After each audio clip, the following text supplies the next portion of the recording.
Baik, mari kita lihat sahabat ni perkara dah biasa, kita lama dah dengar, kan?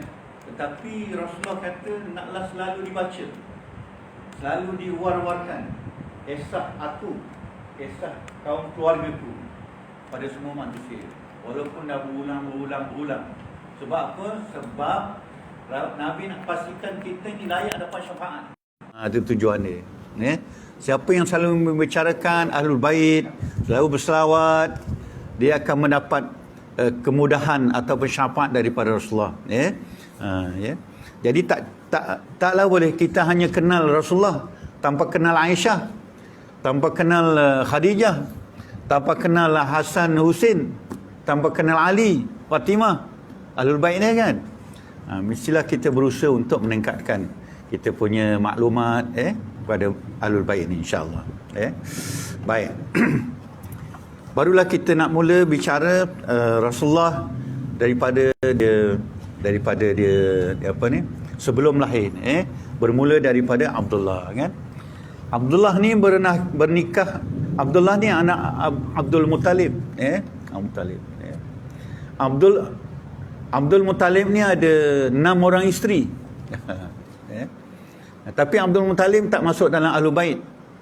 Cuma ada kaitan nak cerita Rasulullah ni, kena cerita yang lain-lain juga. Barulah ngam kan. Baru sempurna cerita tu. Jadi Abdul Muttalib bukan Ahlul Bait, tapi dia Tok Nabi. Tok Nabi.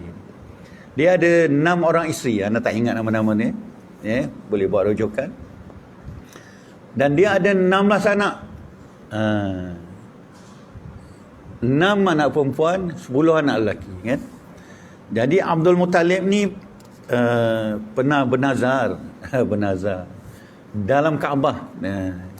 Dia ni penjaga Kaabah. Dia ni menguruskan para tetamu dengan menyediakan kemudahan makanan, minuman untuk tetamu yang menunaikan umrah, menunaikan haji.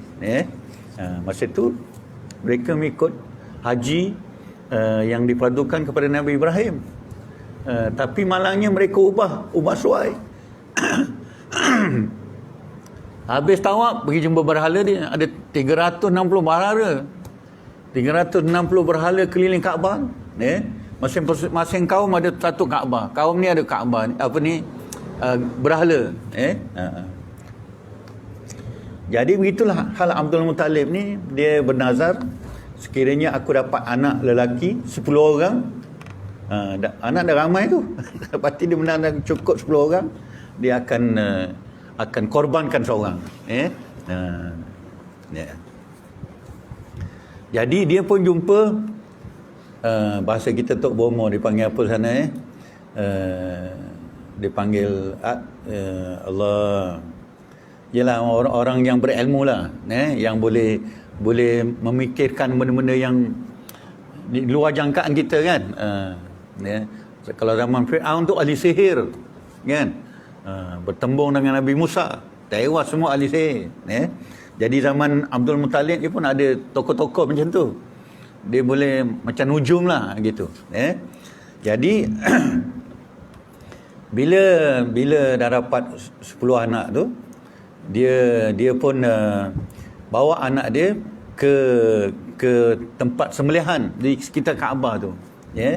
Jadi orang pun, masyarakat Quraisy ni pun tahan dia sampai berlaku satu pergaduhan menyebabkan Abdullah luka, kan.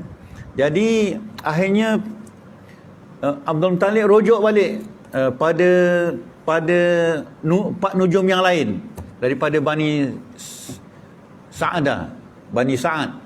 Bani Sa'ad ni yang kampung yang Rasulullah waktu kecil tinggal bersama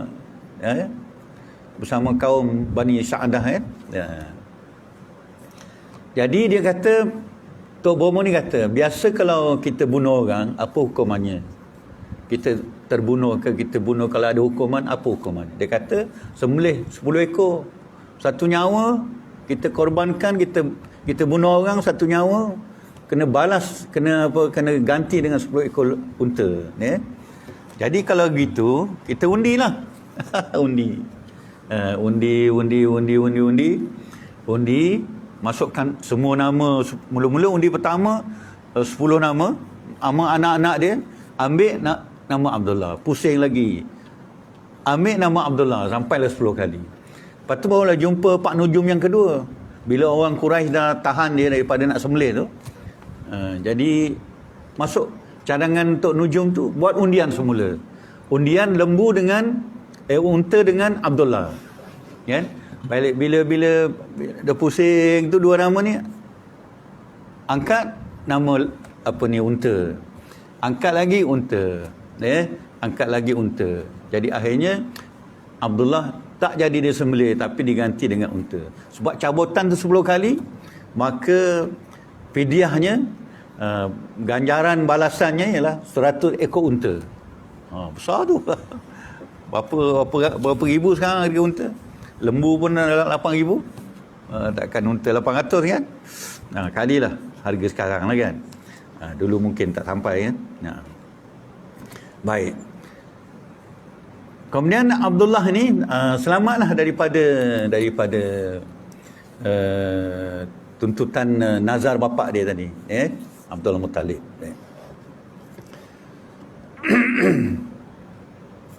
Baik. Abdullah ni seorang pemuda yang kacak. Ni dah besar lah, cerita dah besar. Ketika berumur 18 tahun, bapa dirasa dah layak lah untuk beristeri, untuk dikahwinkan. Dia pun cari calon-calon wanita yang kufu, dan jumpalah nama dia Aminah, Aminah. Maka dikahwinkanlah Abdullah dengan Aminah, Ketika itu Abdullah berumur 18 tahun.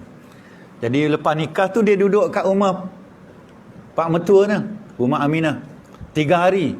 Atau budaya orang Arab ni duduk rumah pak mertua, lepas bernikah tu 3 hari. Lepas 3 hari kena keluar balik ke rumah sendiri. Si lelaki lah, lelaki dan nikah duduk rumah pak mertua. Lepas 3 hari dia keluar balik rumah asal, rumah sendiri. Baik. Jadi setelah balik tu duduklah beberapa hari, sampailah tempoh untuk panggil jadual delegasi perniagaan kaum Quraisy nak pergi ke Syam. Pergi ke Syam. Maka bapa ni lantik Abdullah menjadi ketua delegasi bisnes perniagaan, international trading ni. Waktu itu belum sampai sebulan pun berpisah Abdullah dengan isterinya Aminah. Baru 10 hari. Dan dia tak tahu pun, Aminah pun tak tahu dah mula mengandung. Tak sempat tahu dia punya tanda-tanda mengandung. Abdullah dah pergi tinggalkan baginda, tinggalkan Aminah. Duduklah Aminah di rumah pak mertua dia. Ceritanya waktu dia mengandung tu, Abu Talib, bukan Abu Talib, Abu Lahab memerintahkan Suhaibah. Suhaibah ini ialah bibi kepada Abu Lahab, Abu Lahab. Jadi diperintahkan Suhaibah temani Aminah sepanjang dia sedang mengandung, sampailah lahir. Sampailah Rasulullah dibawa ke kampung Bani Sa'ad oleh Sa'diyah kan. Baik. Perjalanan jauh, makan masa lah, berbulan-bulan juga. Daripada Mekah nak pergi Madinah dah 800 km. Macam Johor Bahru sampai ke Perlis lah. Naik unta, beberapa kali berhenti, beberapa kali exit, transit. Cubalah naik unta kan. Tak tahu lah berapa kali lah boleh dapat tu kalau kita kaji mendalam sikit. Berapa kilometer perjalanan dia akan berhenti, besok sambung lagi dan sebagainya. Daripada Madinah nak pergi Syam tu 1,500 km. 1,500 campur 800, 2,300 km perjalanan. Allah ya Karim. Bawa harta dagangan. Berniaga di sana, beli yang baru, bawa balik Mekah, jual di Mekah. Itulah mereka kerja perniagaan mereka kan, bertukar barang ya. Jadi terpaksalah Abdullah ni meninggalkan Aminah, isterinya yang baru dikahwini 10 hari, pergilah beliau dengan rombongan perniagaan kaum Quraisy, ramai-ramai. Pernah Abu Sufyan berdagang waktu Nabi di Madinah, sebelum peperangan perang Badar. Abu Sufyan mengetuai delegasi perdagangan 1000 ekor unta. Punya banyak kan. 50 ekor kuda. 40 orang dengan 40 peniaga. Ya. Mai bawa 1000 ekor unta, bawa harta punya banyak tu kan. Ya. Jadi bila Rasulullah dengar je Abu Sufyan pergi Mekah, pergi Syam berniaga, dia nak tahan lah. Tahan nak rampas harta tu. Sebab harta Rasulullah dan sahabat-sahabat Muhajirin yang tinggal di Mekah tu semua dirampas oleh orang Quraisy. Maka Rasulullah nak menuntut bela, pulang balik. Tu akhirnya berlaku perang Badar kan. Nak ceritanya rombongan perniagaan ni bukan seekor 2 ekor unta, ya. Beribu ekor unta, ya. Baik. Baiklah setelah siap urusan perniagaannya, Abdullah pun bersedia untuk balik ke Mekah. Sebelum sampai ke Mekah, dia tinggal di Madinah. Sebab di Madinah tu ada keluarga Abdul Muttalib. Abdul Muttalib tu asal dari Madinah. Kan? Asal dari Madinah. Dibawa ke, ada siapa yang bawa tu? Dibawa ke Mekah, ya. Jadi ramailah kaum keluarga Abdullah, ya, daripada atuknya tu di Madinah. Dari keturunan An-Najjar, ada perkampungan An-Najjar, ya. Rasulullah singgah di situ beberapa hari. Jatuh sakit, ya. Rasulullah Abdullah tadi, ya, Abdullah pun jatuh sakit. Maka dikabarkanlah kisah Abdullah sakit ni ke bapaknya Abdul Muttalib yang berada di Makkah. Maka Abdul Muttalib pun menghantar anak sulungnya Al-Haris. Haris. Ada bang? Haris. Bila Haris sampai di Madinah, didapati Abdullah telah wafat, ya. Jadi Haris tak sempatlah bersembang dengan Abdullah, kan. Maka baliklah si Haris menemui ayahandanya dengan membawa berita yang sedih, yang menjadikan hati, menyayat hati, ya. Semua sedih. Haris sedih, Abdul Muttalib sedih, anak kesayangan dia. Lepas tu isteri dia Aminah. Boleh Syekh? Alhamdulillah, syukran. Alhamdulillah. Nak tambah pahala. Allah Akbar. Ya. Kesedihan itu menyelubungi keluarga Abdul Muttalib, ya. Begitulah juga terlebih lagi Aminah, ya, yang baru 10 hari sempat bersama suami. Lepas tu ditinggalkan suami kerana berniaga. Kemudian ditinggalkan terus selama-lamanya, ya. Maka hiduplah Aminah bersama pak mertua dia, bersama pakcik paman dia sebelah suami, ya. Sehinggalah Rasulullah dilahirkan, ya. InsyaAllah. Alhamdulillah, ya. Baik.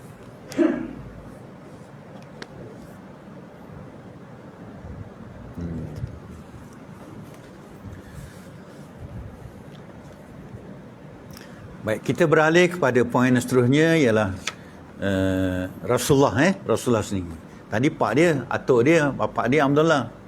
Ini sekarang Rasulullah sendiri, ya. Baik. Kita tahu tadi bahawa Abdullah adalah anak kepada Abdul Muttalib. Dan Abdullah berkahwin dengan Aminah, ya. Dapat anak Rasulullah, ya. Baik. Tahun kelahiran Nabi Muhammad sallallahu alaihi wasallam, datanglah kisah sejarah, ya. Sejarah yang membimbangkan, sejarah yang menakutkan, kedatangan Abraha untuk memusnahkan, merobohkan Kaabah. Siapa Abraha? Abraha ni ialah orang Kristian. Dia Kristian, Nasrani. Dia daripada Mesir. Dia dilantik oleh kerajaan Mesir untuk dengan pasukan tenteranya sekali pergi ke Yaman untuk membantu Yaman yang sedang diancam untuk dijajah oleh orang-orang barat, kaum barat ni. Jadi Abraha berjaya memimpin tentera, pergi ke Yaman dan berjaya menghadapi musuh negara Yaman, dan akhirnya Abraha dilantik jadi ketua negara, ketua negara Kristian. Waktu itu belum ada Islam ni kan, Kristian lah. Kalau Nasara, Islam. Nasara, agama Nasara tu agama Islam. Kitab Taurat itu kitab Islam. Kitab Injil tu kitab Islam. Tapi bila dia rubah, tu jadi Allah banyak komplain, ceritakan orang Nasara, orang Yahudi mengubah-ubah apa yang Allah ajar dalam Taurat, dalam Injil. Baik. Kemudian apabila Abraha perasan tiap tahun orang berbondong-bondong datang ke Mekah menunaikan haji, datang menunaikan umrah. Jadi dia rasa iri hatilah. Kenapa tak datang ke negara Yaman? Negara Yaman pun negara yang cantik, kan? Tepi laut, yang menarik, yang ada sejarahnya tersendiri, ada melahirkan lahirnya Puteri Balqis, isteri Nabi Sulaiman, dan cerita-cerita yang pelbagai lah. Kalau kita baca, kita akan jumpa kisah-kisah yang menarik, yang menjadi fakta sejarah. Jadi cerdiknya Abraha, ialah pemimpin kan, cerdiknya diperintah rakyatnya buat Kaabah di Yaman. Jadi bila dah siap, dia pun kempen lah, marilah ke Yaman buat haji kat negara aku, kan? Tapi orang seorang pun tak datang. Lengang kosong dia seorang. Dia lagi marah. Dia pun hantar tentera untuk merobohkan Kaabah. Ni cerita ni Abraha.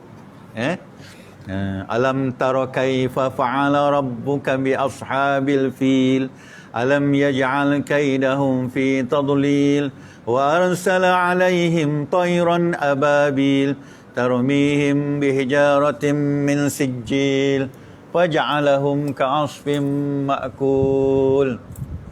Isya 8 minit. Baik. Jadi kisah ini, kisah Abraha datang merobohkan Kaabah ni ialah sebelum kelahiran beliau. Tapi tahun Nabi lahir lah. Datanglah si Abraha dengan tenteranya bergajah, tertulis dalam surah Al-Fil. Surah Al-Fil ni surah ubat. Surah ubat.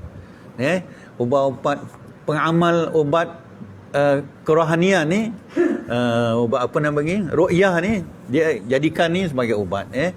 Nak pecah batu karang, alam tara bismillahirrahmanirrahim, alam tara kaifa fa'ala rabbuka bi ashabil fil. Nak sembuhkan penyakit, alam tara kaifa fa'ala rabbuka bi ashabil fil, sampai habis. Ni ubat, atau orang panggil ru'yah. Begitulah juga ru'yah 3 kul.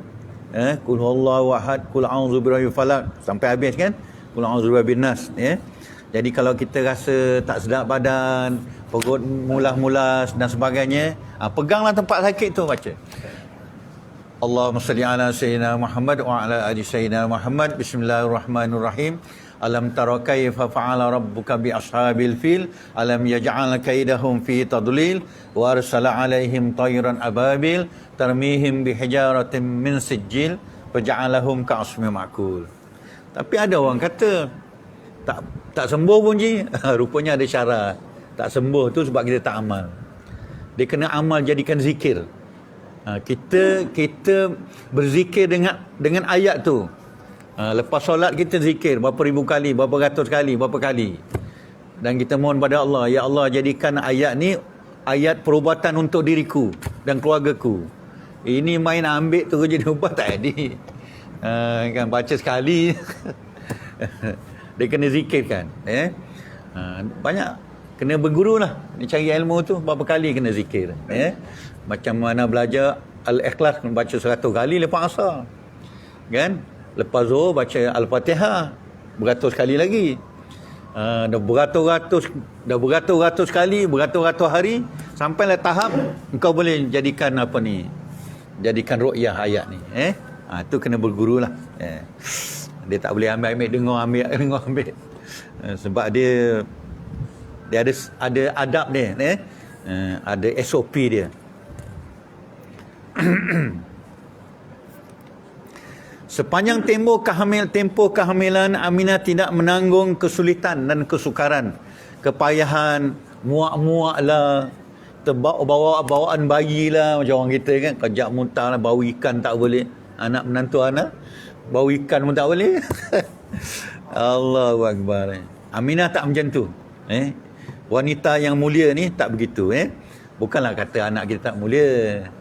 Tapi kemuliaan Aminah tu lebih tinggi. Dan Allah jaga dia kan, beri kelebihan. Tak ada rasa sakit, tak ada pening-pening lah, tak ada lah nak makan buah asam lah, buah pelam lah, nyidam lah, tak ada.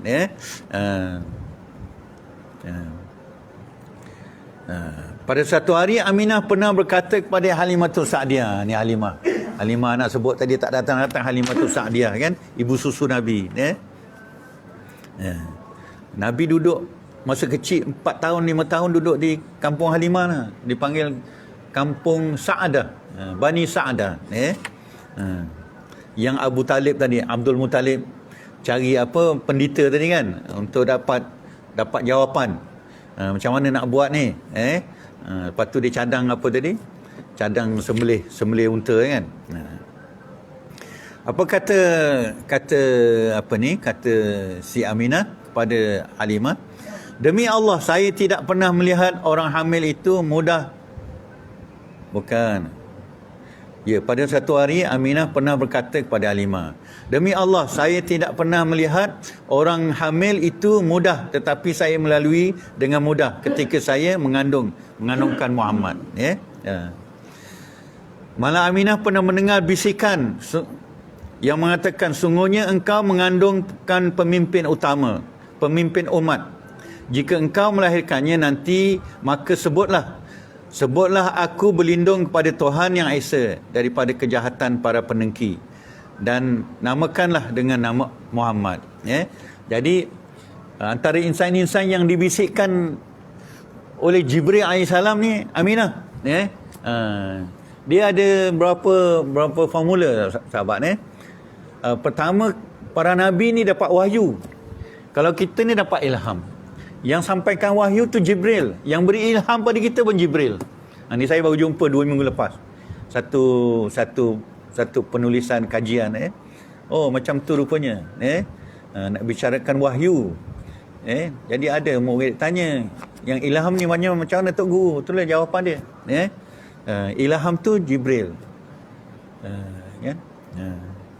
Jadi tajuknya Jibril. Siapa di Jibril? Hebat sangat ke Jibril? Memang sungguh hebat. Jibril ni sentiasa ada bersama kita. Hari-hari dia turun. Kalau Ramadan tu memanglah, yang hari-hari turun. Dia nak tengok apa Haji buat, apa Haji buat.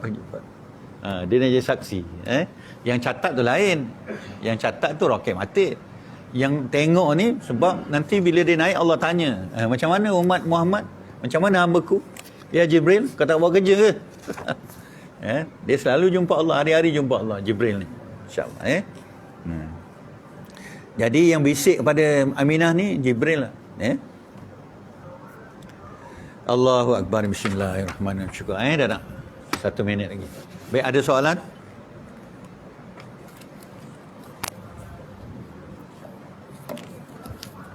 Ada?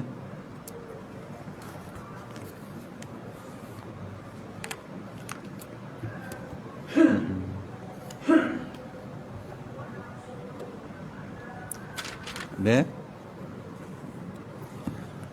Baik. Kalau tak ada, sambung sikit lagi. Saat-saat semasa kelahiran Rasulullah, selepas beberapa bulan Aminah mengandung, maka lahirlah Rasulullah. ketika Rasulullah Aminah dalam mengandung tu, yang teman dia lah apa nama dia, Allah, lupa pula. Dengar kentong tu lah. Tak apa, dia suruh berhenti lah tu. Tak apa, kita sambung lain kali insyaAllah. Ada semua ada dalam ni. Allah ya Karim. Subhanakallahumma wa bihamdika asyhadu an la ilaha illa anta astaghfiruka wa atubu ilaik. Bismillahirrahmanirrahim.